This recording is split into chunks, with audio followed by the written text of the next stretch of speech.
Oyin. So we spell together spelling of Oyin. After Oyin, then we cut.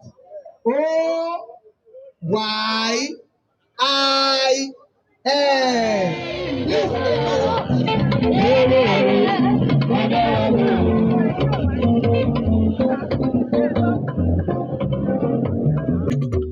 Ilé lójú tí mo ń fèrè lọ́dọ̀. Wọ́n ní bàbá rẹ̀ tí mo fi ń ṣílẹ̀ kan. Ilé lórí tí mo ń kọ́. Ilé ayé ọ̀gá ọjọ́ mi. Ìdí mo ní tí mo lè mú àwọn. Bẹ̀rẹ̀ lórí àgbàgbà. Ọmọ lọ́jọ́ ìbí tí mo ná ọba tí ò rò bí ó ṣe ń wà.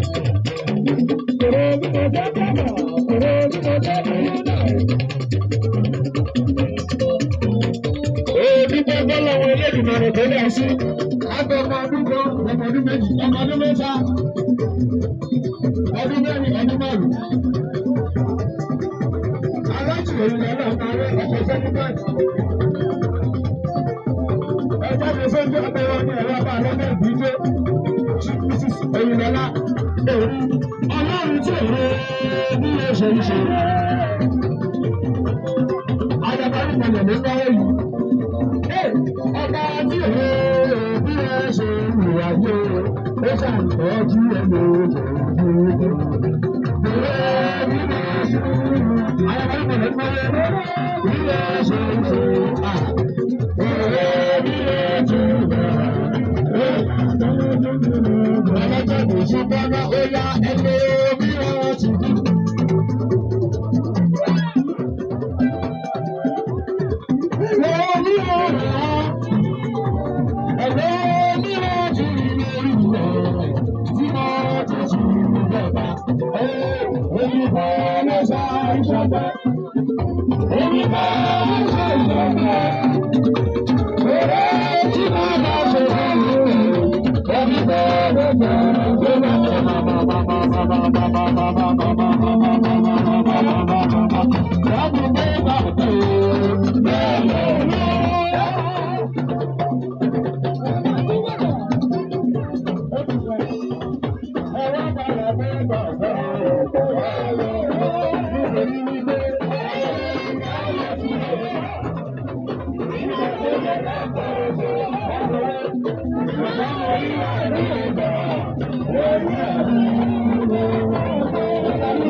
Ṣe àdánù ìlú Ebola, ọmọ olóògbé ẹ̀jú, ọmọ rẹ̀ tó lé bọ́ Ebola. Ẹni àjẹ wọ̀ rẹ̀ rẹ̀ rẹ̀. Àjẹ wọ̀ rẹ̀ rẹ̀. Ọmọ mi ló bá rí Ebola. Ọmọ bá rí Ebola.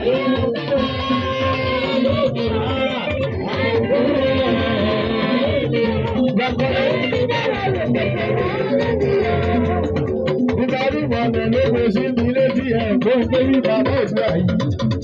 Gbé ní ilẹ̀ ìlú àgbé ètí gbogbo wa. Ó bá gbọ́dọ̀ máa jẹ́. Orúkọ sí kò bí èrè sí àgbò náà. Ní ilé, ṣàkóso ìmọ̀lẹ̀, àwọn bá sọ̀rọ̀ ọ̀gá ọ̀gá lè lọ sọ̀rọ̀.